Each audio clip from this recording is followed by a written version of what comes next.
순교자의 기도, 세상 재난 이렇게 되는데 사실은 이 순교자의 그런 정언이 역사의 물줄기를 바꾼다, 이런 제목이 더 효과적입니다.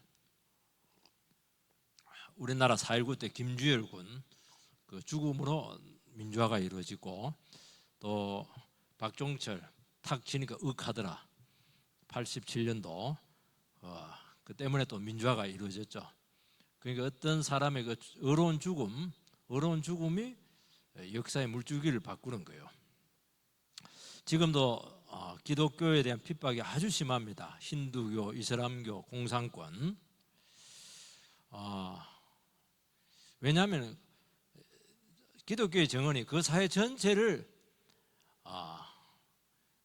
들추어내기 때문에, 그 부정과 어두움을 들추어내기 때문에 공존이 안 된다는 거예요.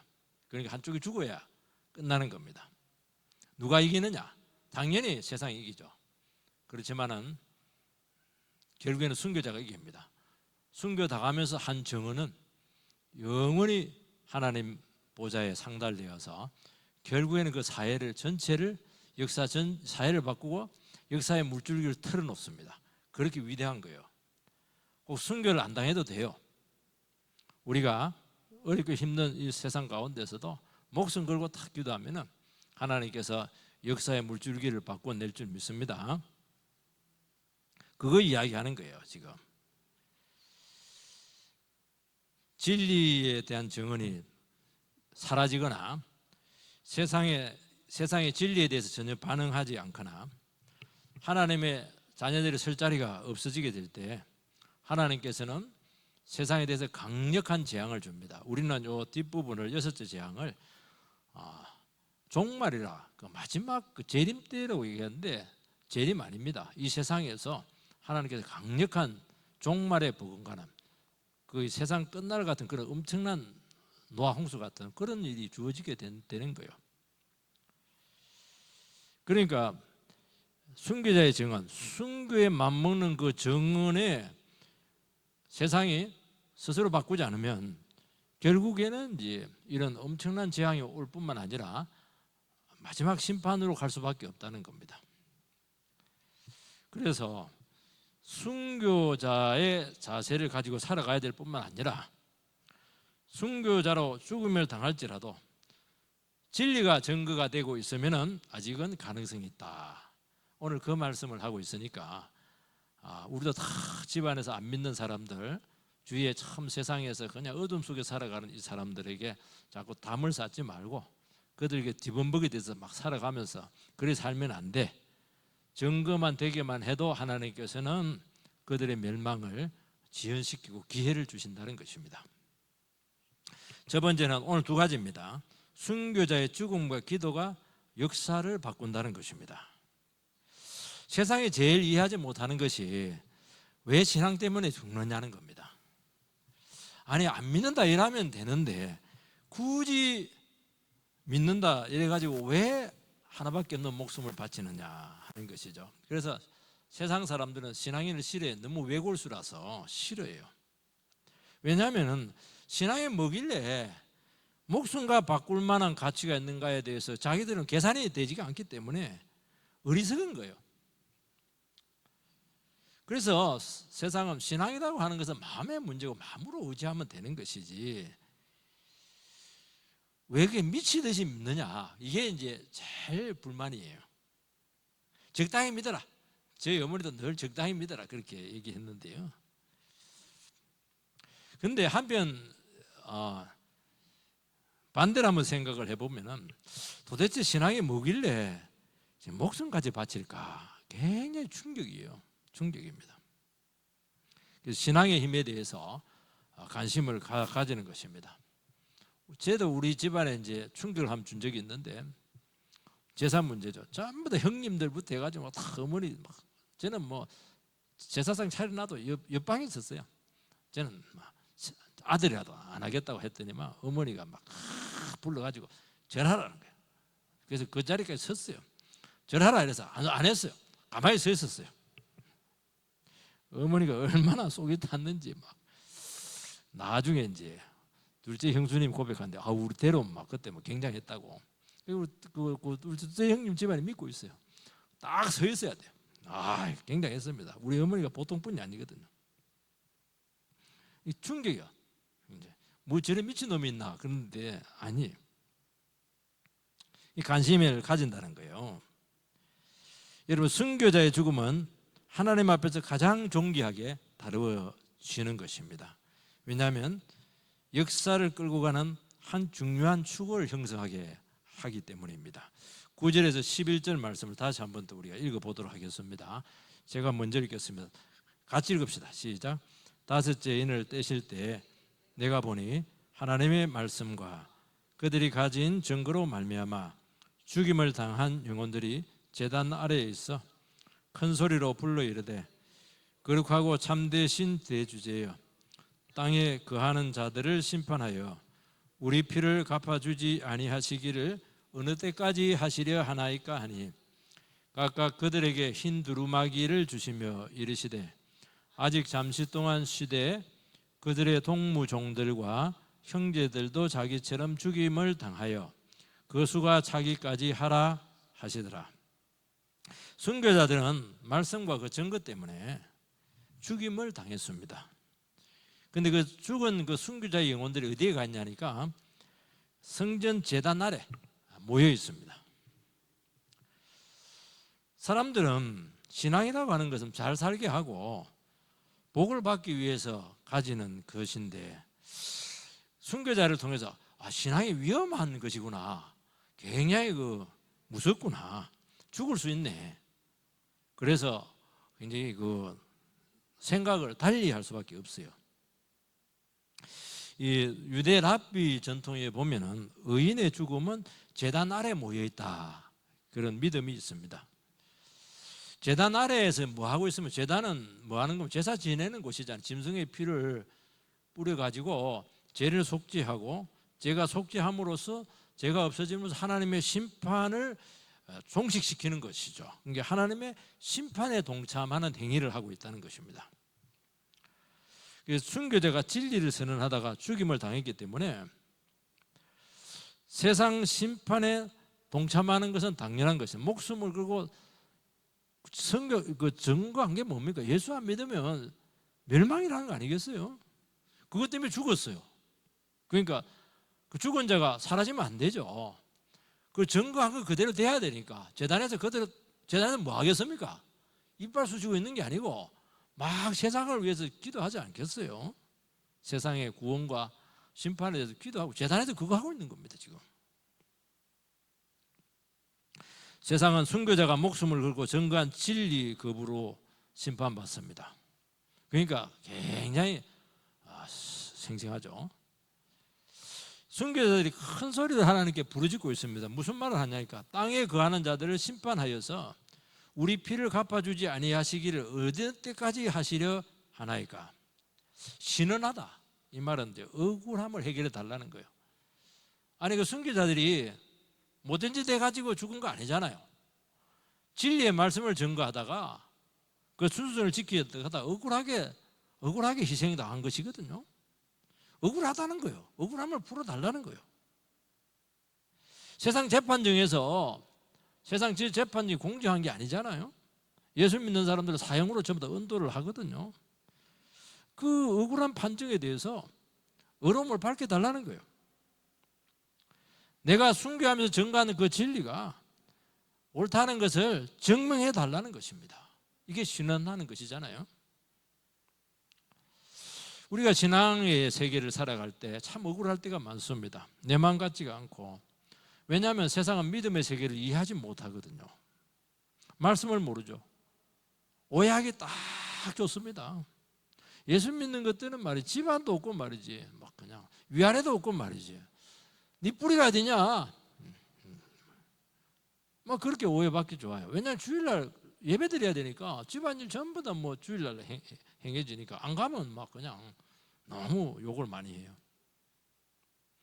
그런데 신앙 양심을 지키다 보니까 많이 억울한 일을 당하고 희생을 당하지만은 문제는 호소할 곳이 없어요.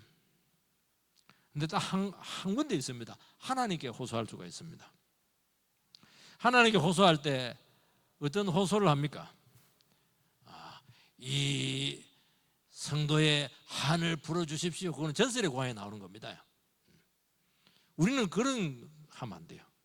개인의 복수라든지 내가 손해본 거 그거 전부 다 챙겨달라고 이자까지 다 붙여가지고 해달라고 막 그렇게 실추된 명예를 위해서 회복해달라고 그런 거 호소하면 안 됩니다. 그 시시한거 하면 안 돼요. 하나님의 정의가 드러나고 세상에서 아직도 악에 의해서 의인들이 계속 죽어가고 있는데 그 악인들을 심판해주고 의인들을 구원해달라고 아주 기도가 정말 장엄하죠. 땅에 살고 있는 동안 이 악한 자들이 회개하고 주께로 돌아올 수 있도록 그렇게 아주 총체적인 기도를 하고 있죠. 왜냐하면 기회가 지나면은 그들에게 어려운 심판이 임하기 때문에 그때 가서는 빼도 박도 못한다는 거예요. 여기 보면 하나님의 복수와 심판의 대상이 누구냐면은 땅에 거하는 자들이에요. 10절에 나와 있죠. 땅에 거하는 자들이에요. 땅 위에 살아가는 모든 사람들을 이야기하는 게 아닙니다. 땅은 요한복음과 요한계시록에서는 하늘과 반대되는 개념을 이야기하는 것입니다. 그 땅은 물리적인 육지가 아니고 하늘 세계와 대립이 되는 악의 세력이 판치는 곳을 땅이라고 하는 것입니다. 그러니까 크리스찬들은 땅 위에서 단지 순례자로 살아가지만은 땅에 거하는 자들이 아니에요. 땅에 뿌리를 내리지 않습니다. 늘 순례자예요. 그게 제일 잘 보여준 사람이 아브라함이잖아요. 아브라함은 땅 한 평 없었어요. 그거를 상징적으로 우리 땅 사지 말라는 거 아닙니다. 자, 그렇게 받아들이지 그렇게 아니고 그건 믿음의 삶이 뭐냐? 아브라함은 딱 죽을 때 부인 무덤만 딱 하나 샀어요. 그게 뭐냐니까 이 땅은 본향이 아니라는 거예요. 히브리서에서 저 본향을 향해서 한 번도 고향을 안 갔어요. 저도 한번 고향 가고 싶은데 한 번도 고향을 안 가요. 왜냐하면 자기 본향은 하늘나라에 있거든요.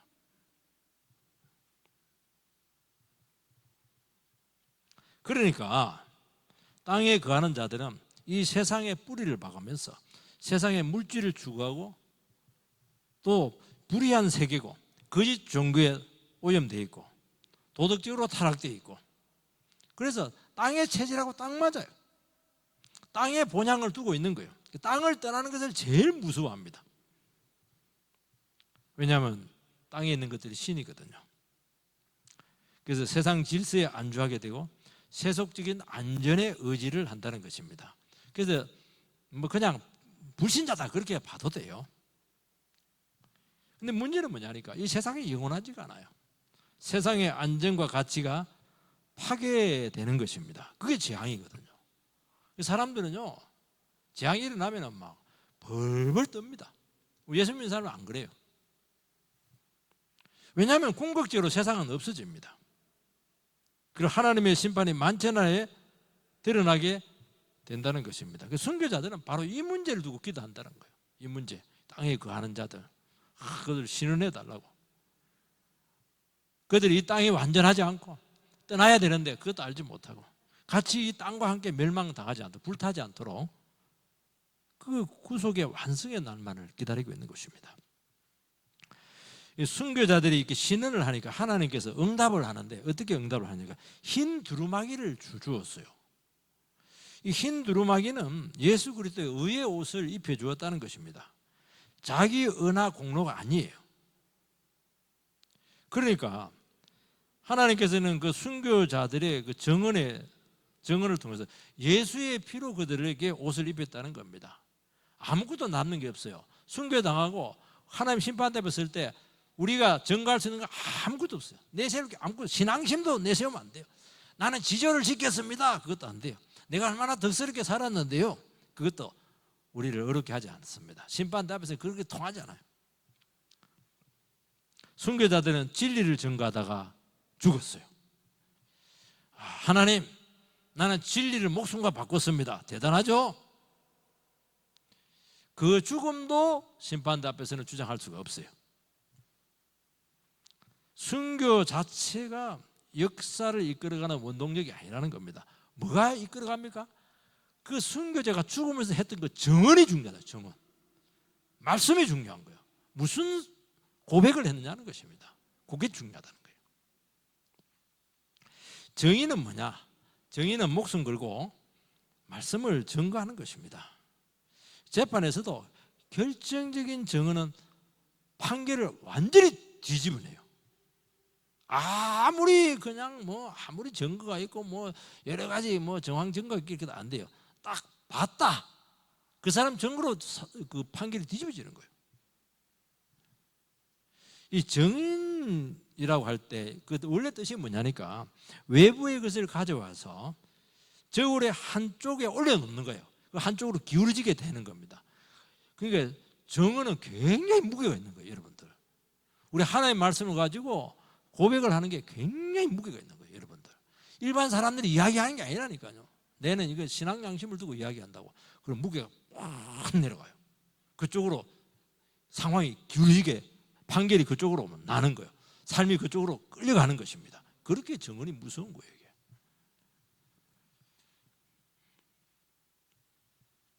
여러분, 정인은 사실이나 사건을 설명하는 사람이 아닙니다. 논리를 가지고 설득을 하는 사람이 아니에요. 봤냐? 봤으면 봤다고 하면 돼요. 안 봤으면 안 봤다고 하면 돼요. 어려운 거 하나도 없어요. 공부하고 아무 상관이 없어요. 공부 많이 한 사람이 머리 써가지고 알리바이를 만들어 이렇게 하는데 그거 다 책임져야 돼요. 사실이냐? 사실이다. 그 얘기하면 되는 거예요. 그러니까 하나님의 말씀이 진리다. 이것만이 유일한 생명이다. 그걸 증거하는 것이죠.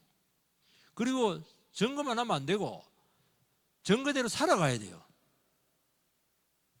살아가니까 증거대로 삶이 바뀌는 것입니다. 그게 우리의 삶을 바꾸는 것이고 인생을 바꾸는 것이고 역사를 바꾸는 거예요. 그게 정인의 역할이에요. 그러니까 정언이 그렇게 중요하다는 거예요, 이게. 그래서 우리는 모두가 숙명적인 상황을 걸어갈 수밖에 없어요. 한국 사람은 토정 비를 보고 숙명적인 상황밖에 없어요. 그것을 못 헤어나옵니다. 우리가 하나님의 말씀을 정언을 하고 그대로 믿는 대로 살면 숙명을 뒤집어낸다는 거예요. 무신론자들에게, 진화론자들에게 창세기 1장 1절 대초에 하나님께서 천지를 창조한 일, 그 얘기를 진심으로 정말 딱 눈을 딱 보면서 정언을 하면은 충격을 받아요. 왜냐하면 그들의 인생관과 세계관을 뿌리채 흔들어 놓는다는 것입니다. 봤냐? 하나님 만든 거 봤냐? 아니라는 거예요. 성경에 기록되어 있다. 이 천지는 저절로 된 게 아니고 진화된 것도 아니고 하나님께서 만드셨다. 그러면 그들은 하나님의 존재를 부정해 왔기 때문에 그들의 삶 전체가 부정이 되는 것이죠. 우리는 안 봐도 알아요. 왜 압니까? 말씀을 통해서 순종했었을 때 우리의 삶 속에서 수많은 하나님의 살아계심의 증거가 있기 때문에 우리는 절대로 바뀌지 않아요. 그들은 그런 게 없어요. 그냥 우연히 살아온 겁니다. 우연하고 실제하고 누가 이기냐는 거예요. 당연히 우리가 이기죠. 그게 무섭다는 거예요. 그러면서 그들에게 하나님의 존재라고 하는 갑자기 개입을 하기 시작을 하는 것입니다. 하나님은 나의 모든 것을 아시고 더 나아가죠. 창조주에서 구속주로 나가요. 독생자를 보내어서 우리의 죄를 구속하시고 우리를 자녀 삼으셨다. 독생자를 죽이기까지 나를 사랑했다. 이분은 죽었다가 3일 만에 부활하신 분이다. 이 세상에 어떤 신이 죽었다가 부활한 신이 있느냐? 신만이 죽었다가 살아날 수가 있다 하는 것이죠. 이 정언이 가지는 힘은 막강한 겁니다. 죽은 영혼을 막 살리는 거예요. 무신론자를 신자가 되게 만드는 겁니다. 방황하는 사람들을 딱 그냥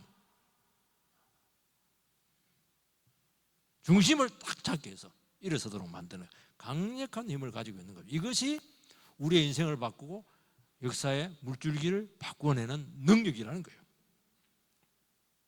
지금까지 우리는 6장에서 첫 번째, 두 번째, 세 번째, 네 번째 인을 뗐어요. 그때마다 네 말들이 막 등장을 해가지고 막 재앙을 일으키면서 막 주도를 해나갑니다.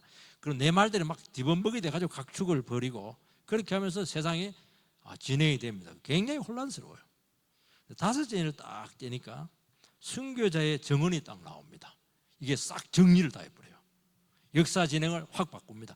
사람들은 재앙이 왜 일어났냐 막 난리다니에요. 막 불안해하고 힘들어하는데 순교자 증언이 딱 나오면서 정리가 딱 되는 거예요. 이게. 여러분, 죽음을 무릅쓰고 진리를 증거한 영혼이 그 증거가 유효하고 의미가 있고 영향력을 가진다는 것을 말씀하고 있습니다. 여러분, 순교자의 세상에 대한 이 진실과 거짓에 대한 증거를 하나님께서는 아주 중요하게 받아들이고 있는 거예요. 그래서 중요하다는 겁니다. 결국에는 이 천지대권을 가지고 계신 분이 하나님이시기 때문에 목숨 걸고 진리를 증거했던 것, 이것이 진실이다, 이것이 진리다, 이건 거짓이다, 이것은 하나님이다, 이건 우상이다, 그 증거를 하나님께서는 유효하게 받아들이고, 그 사람은 틀렸어, 그 사람은 세상은 틀린 거예요. 그렇게 사는 게 맞는 거야, 맞는 거예요. 이 순교자의 증언이 얼마나 중요한지 몰라요. 여러분들이 보통 사람이 아니라니까요. 말은 안 하지만은 말할 수 있잖아요. 형님 그렇게 살면 안 돼, 돈만 좋아하면 안 돼. 우리 형님 뭐 하는 거 아닙니다. 형님 요즘 설교를 듣고 있기 때문에. 친구 그렇게 살면 안 돼, 그 지옥에 가는 거야. 그거 얼마나 무서운 말입니까 이게. 그게요 허공에 메아리 치는 게 아닙니다. 하나님께서 딱 듣고 있어요.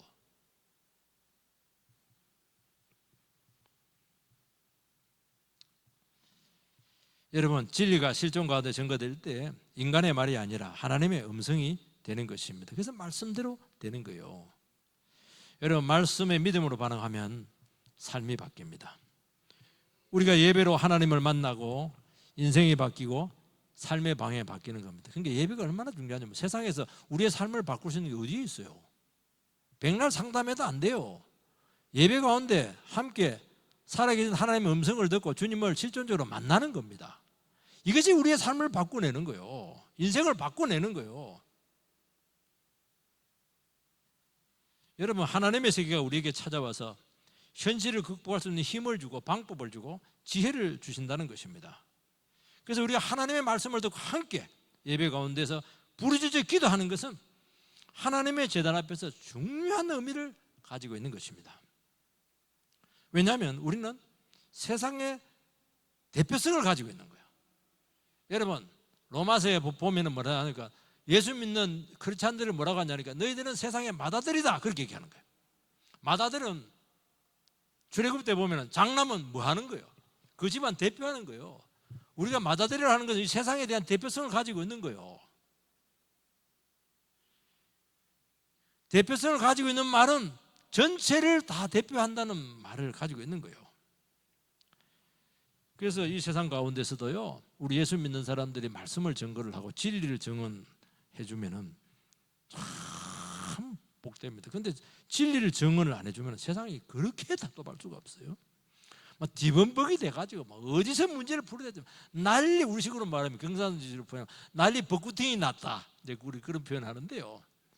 정말 난리 벚구팅이 나요. 어디서 수습을 해야 될지 막 정말 막 꼬이고 비틀어지고 이렇게 되는데요. 이거 콩가루 집안도 그런 집안 없어요. 진리가 탁 들어가면 풀립니다. 돌파구가 생겨요. 막힌 게 뚫리는 거예요. 그래서 선교자의 증언은 하늘이 뚫리게 하고 능력이 오게 하고 진정한 자유와 해방을 준다는 것입니다. 여러분, 흰 두루마기를 주시면서 무슨 말 하니까, 아직은 조금 쉬라, 잠시 쉬라, 그렇게 합니다. 아니, 당장 해줘야지 왜 자꾸 쉬고 그래요? 그러니까 이게 말씀을 들을 때 그들처럼 죽임을 당하고 그 수가 차기까지 기다리라, 그 얘기도 합니다. 이 말은 정해진 순교자의 숫자가 있다, 그런 뜻을 말하는 것은 아닙니다. 이 증거된 말씀은 성취가 되고 완성이 되기까지 기간이 필요하기 때문에 잠시 쉬라는 거예요. 여러분, 우리의 기도와 말씀의 증거과 신앙 고백은 허공에 메아리 치는 것이 아니고 하나님의 보좌에서 아주 중요하게 다뤄지게 되는 것입니다. 그 정인의 사명을 얘기했듯이, 정인의 사명은 뭐 학문하고 상관이 없어요. 공부하고 상관이 없어요. 진실을 증거하면 되는 것입니다. 그게 굉장히 중요하다는 거예요. 내가 받은 은혜, 내가 믿는 주님, 그 고백하시기 바랍니다. 다 들으세요, 하나님 보좌에서. 그리고 그것이 성취가 돼요. 잠시 기다려라. 억울하지? 답답하지? 악이 변하여 합력해서 선이 되게 하리라. 하나님께서 다 쓰신다는 거예요. 그래서 세상의 물줄기를 바뀌게 하고 인생의 물줄기를 바꿔 내주겠다는 것입니다. 그러면서 주님이 증거하게 할 때, 하나님의 말씀을 선포하게 할 때 악의 세력이 갑자기 세력을 이루면서 우리에게 승리가 오는 것입니다. 이렇게 중요한 거예요. 두 번째는 세상에서 성도를 분리할 때가 있습니다. 그때는 바로 심판이 옵니다. 12절에서 14절 말씀을 같이 읽읍시다. 시작. 내가 보니 여섯째 인을 떼실 때 큰 지진이 나며 해가 검은 틀로 짠 상복같이 검어지고 달은 온통 피같이 되며 하늘의 별들이 무화과 나무가 대풍에 흔들려 설익은 열매가 떨어지는 것 같이 땅에 떨어지며 하늘은 두루마기가 말리는 것 같이 떠나가고 각 산과 섬이 제자리에서 옮겨지며, 이거 마치 이게 재림 때의 모습 같아요. 심판의 모습 아닙니다. 여섯째 인을 떼니까 자연과 우주적인 재앙이 아주 구체적으로 나옵니다. 큰 지진, 해가 그 털로 짠 상복 같다. 여러분, 검은 것 중에 제일 검은 게 뭐냐니까 상복입니다. 장례식 갈 때 검은 것도 종류가 많거든요. 최고로 검은 옷이, 양복이 상복을 입는 그 검은 옷입니다.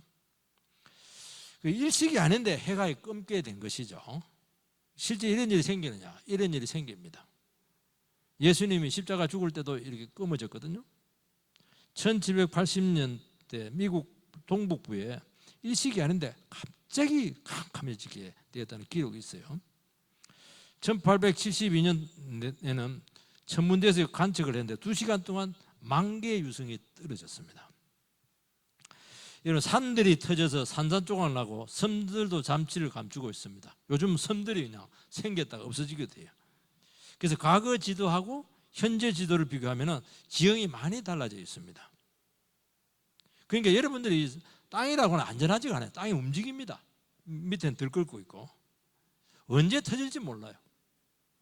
요즘은 뭐 쓰나미가 있고, 요즘 리비아에서 지금 뭐 난리가 났더라고요. 재난이 있고, 이제 창조 질서 파괴 현상이 나타나고 있습니다. 왜 이런 현상이 우리 가운데 생기느냐 하는 그 문제죠. 사람들은 이제 마지막 심판을 미리 맛보게 한다는 거예요. 미리 맛을 봐야 정신 차린다, 그런 의미인데 그거는 인간적인 생각이에요. 또 이 세상은 하나님께서 어떤 시스템을 만들어 놨는데, 우리 보일러처럼 올라가면 꺼지고 내려가면 켜지고 이렇게 하는 것처럼 제가 올라가면 재앙이 자동적으로 내려서 제 들짓께서 심판의 수위를 낮추고 그렇게 그런 모습이라고 하는데 그것도 아닙니다. 어떤 심각한 죄를 지게 되었을 때 하나님께서 그에 제에 맞는 아주 특별한 심판의 그런 재앙을 준다, 그런 의미도 아니에요. 여섯째 재앙이 마지막 심판으로 묘사를 하는데 마지막 심판도 아니에요. 이거는 세상 가운데서 반복적으로 일어날 수 있는 현상이라고 말씀하고 있어요. 인재앙이잖아요. 본문을 이해하려고 하면 이제 두 가지 배경을 알아야 됩니다. 첫 번째는 이스라엘 백성들이 출애굽을 할 때 하나님께서 온갖 재앙으로, 10가지 재앙으로 애굽을 쳤습니다. 그때 뭐 해가 검어지고 막 온갖 것 다 나타났잖아요. 뭐 피가 되고 뭐 10가지 재앙, 장자를 치고 막 그런 게 생겼어요. 두 번째는 여섯째 재앙이 순교자의 정언 다음에 등장한다는 거예요. 순교자의 정언을 통해서 가장 먼저 일어나는 게 뭐냐니까 하나님의 새로운 백성들이 만들어져요. 이때 새롭게 탄생한 하나님의 백성들은 이 세상으로부터 분리를 시킵니다. 여러분, 출애굽 백성들이 애굽으로부터 분리가 되잖아요. 재앙으로 막 때리면서 이스라엘 백성들을 분리시킵니다. 홍해를 통해서 분리시켜요. 그리고 10가지 재앙할 때도 이스라엘 백성들이 피를 통해서 분리를 시킵니다. 분리되면은 온갖 재앙이 일어나는 겁니다. 군대에 있을 때 딱 분리시키죠. 이쪽 편, 이쪽 편 딱 분리시키고 이쪽 편은 막 때립니다. 분리시키면 섞여져 있으면 안 되니까, 섞여져 있으면 때릴 수가 없어요. 딱 분리시킵니다. 죄 지은 사람들, 죄 안 지은 사람들 분리시키는 거예요. 여러분, 세상도 하나님의 백성을 하나님께로부터 분리하게 될 때 아주 끔찍한 비극이 일어나게 되는 것입니다. 세상이 찢어지고 창조질서가 파괴되는 현상이 나타난다는 것입니다. 그러니까 세상에서 하나님의 백성은 섞여 있어야지. 하나님의 백성을 딱 구별했다 그러면 세상은 막 엄청난 비극이에요. 여러분 집안에 안 믿는 사람 많을 텐데 그냥 거기서 막 섞여 있으세요. 막 뒤범벅이 돼 엉키고 그렇게 하는 게 나아요. 진짜 분리해버리면 위험해지는 거기에. 여러분 소돔과 고모라성을 심판할 때 의로운 자 한 명밖에 없었는데 그걸 분리시켰잖아요. 그러면서 바로 유황불이 떨어지는 거예요. 예루살렘 성이 파괴될 때 하나님께서는 전부 다 예루살렘 성 안에 들어가면, 왜냐하니까 하나님의 도성이니까 지켜진다고 생각을 한 겁니다. 로마로부터 전부 다 들어갔어요. 그런데 하나님께서 예수 믿는 사람들 전부 펠라성으로 도망치라 분리시켜버려요. 펠라성으로 도망쳤었는데 예루살렘 성 안에 있는 사람들 몰살을 했어요. 인류 역사상 110만 명이 한 성에서 죽은 것은 역사상 그전에도 없었고 그 외에도 없었어요. 그렇게 끔찍한 사건이 생겼다는 거예요. 노아를 8 식구와 함께 방주로 딱 분리시켰을 때 세상은 바로 물심판이 왔다는 거예요. 여러분 세상과 우주는 하나님의 백성들이 함께 있을 때, 하나님 나라가 공존하고 있을 때, 하나님의 정의가 같이 실현되고 있을 때, 하나님의 백성들이 그나마 계속 생겨날 때 세상은 존재할 만한 가치를 가지고 있는 것입니다. 그런데 가망상이 딱 없을 때 하나님께서 성도들을 딱 세상과 분리시킵니다. 그러면 세상은 껍데기만 딱 남고 그 자리에 재앙이 바로 떨어진다는 것입니다. 왜냐하면 세상에 존재할 이유가 없거든요. 하나님의 진노만 남는 겁니다. 여러분 원래 구미가 전자단지예요. 그런데 많이 죽었어요. 왜냐하면 LG하고 삼성이 막 그냥 갑자기 그냥 거기서 막 나가버렸어요. 파주로 가버리고 막 평택으로 가고 이렇게 해버리니까 막 껍데기만 남았다. 그래서 굉장히 구미가 두려워 떨었던 적이 있어요. 껍데기만 딱 남거든. 대기업에 딱 가니 껍데기만 딱 남아요. 그렇다는 거예요. 하나님의 백성이 나가면 껍데기만 남아요.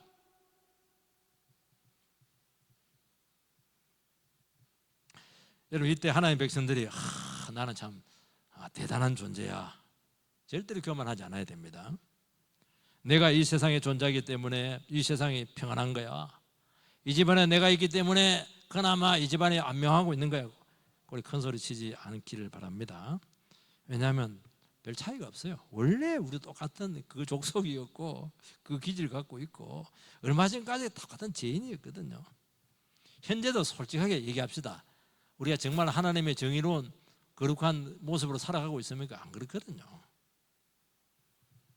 우리가 어렵게 된 것은 전적으로 하나님의 은혜였고 은혜를 알았기 때문에 우리는 겸손할 수밖에 없어요. 그리고 그들을 위해서 기도해 줘야 돼요.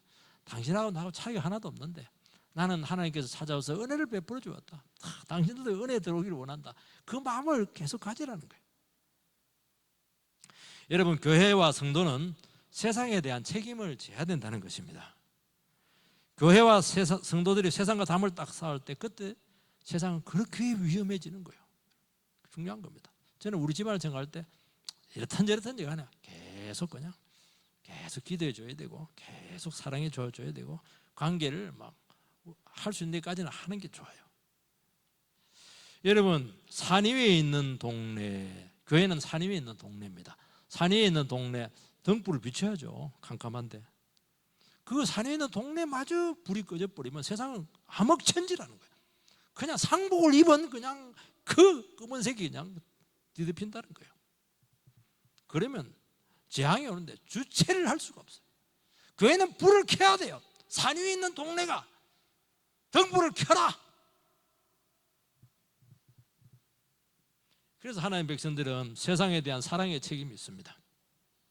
어떻게 하든지 진리를 드러내고 기도하고 죄인들을 구원해야 될 책임이 있는 것입니다. 목숨 걸고 해야 돼요. 순교당할 각오해야 된다는 것입니다. 예수님께서 십자가에 달렸을 때 갑자기 세상에 어둠이 임했습니다. 세상이 주님을 배척했을 때 암흑이 찾아왔지만은 주님께서는 그 십자가 위에서 뭐 했습니까? 저것들 전부 다 썰어버리세요. 그렇게 하지 않고 세상을 위해서 기도했잖아요. 저들이 모르고 저짓하고 있다고 아버지 용서해달라고. 그 고통 가운데서도 그 진노를 당신의 온몸으로 다 감당을 하고 형벌을 받으셨어요. 그게 하나님의 백성들이 세상에 대해서 가지고 있는 책임입니다. 아무리 주위가 난리지고 나를 뭐 돈 빼가고 막 괴롭히고 뭐 잠 못 자고 그렇게 해도 감당해라는 거야. 아니 예수님처럼 십자가에 달리지는 못하더라도 그 마음고생이 왜 못하냐는 거고, 왜 그들은 왜 기도 못 해주냐는 거예요. 그 기도는 백발백중이에요. 그거. 그렇게 하더라도 좀 그 관계를 유지하고 있어야지. 그나마 은혜 끈앞으로라도 있어야 국물에도 갈 거 아니야. 그거 자기가 한번 다 막아버렸어요. 왜냐니까 피곤하니까, 괴로우니까, 돈 드니까 그렇게 하는 거예요. 오늘 교회가 말씀을 선포하고 그 나라와 민족을 위해서 기도하는 것이 이 나라의 전쟁과 재앙을 막는 선한 파수꾼의 사명을 감당하는 것입니다. 이때 하나님께서는 이 나라는 살려줄 가치가 있다. 대한민국은 살려줘야 돼. 왜냐하면 아직도 선교사를 보내고 있거든. 아직도 교회가 살아있는 교회가 있거든. 아직도 뭐 눈물로 기도하는 성도가 있거든요. 살려줘야지. 그런 존재 의미가 있지. 계속 지켜줄 겁니다. 이 나라는 무기로 지키는 게 아니에요. 원래 우리나라는 무기로 지킬 수 없는 위치에 있어요. 하나님이 지켜줘야 돼요. 그래서 그 애국가에도 하나님이 보호하사 딱 되어 있잖아요. 그 섭리인 것 같아요. 기독교 국가도 아닌데 유교 국가인데 왜 하나님이 보호하사, 공자님이 보호하사 그렇게 하죠. 부처님이 보호해야지. 참 신기해요. 이게 15절 17절 말씀을 띄워주시기 바랍니다. 15절 17절 같이 읽읍시다. 시작. 땅의 임금들과 왕족들과 장군들과 부자들과 강한 자들과 모든 종과 자유인이 굴과 산들의 바위 틈에 숨어 산들과 바위에게 말하되 우리 위에 떨어져 보좌에 앉으신 이의 얼굴에서와 그 어린 양의 진노에서 우리를 가리라. 그들의 진노의 큰 날이 이르렀으니 누가 능히 서리요 하더라. 재난에 있어서 세상 사람들에게 예외는 없습니다.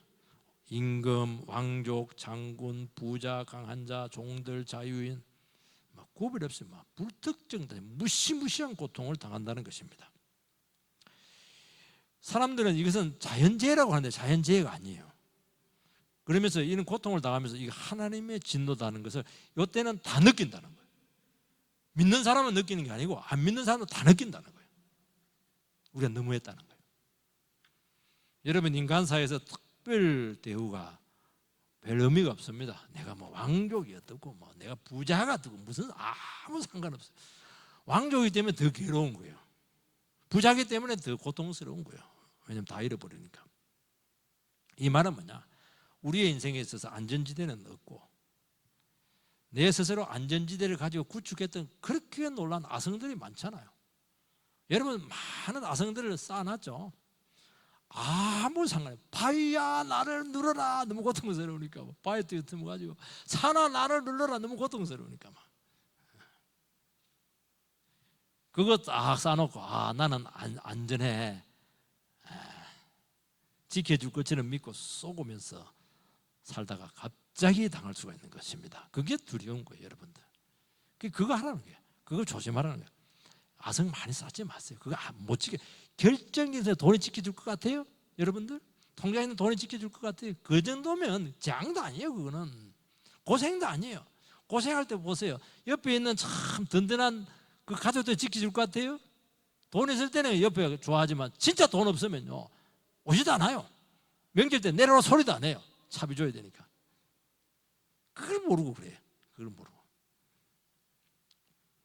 여러분, 성도가 세상에서 믿음으로 살고 기도하는 것이 이 세상에 존재하는 근거가 될 줄 믿습니다. 우상 숭배에 빠진 가족들을 위해서 기도하세요. 내가 기도를 끊지 않는 이상 아직 하나님께서는 끊지 않습니다. 기회를 계속 줄 겁니다. 내가 안 되겠다. 내가 끊으면 끝나는 거예요, 여러분들. 왜 그렇게 하냐는 거예요.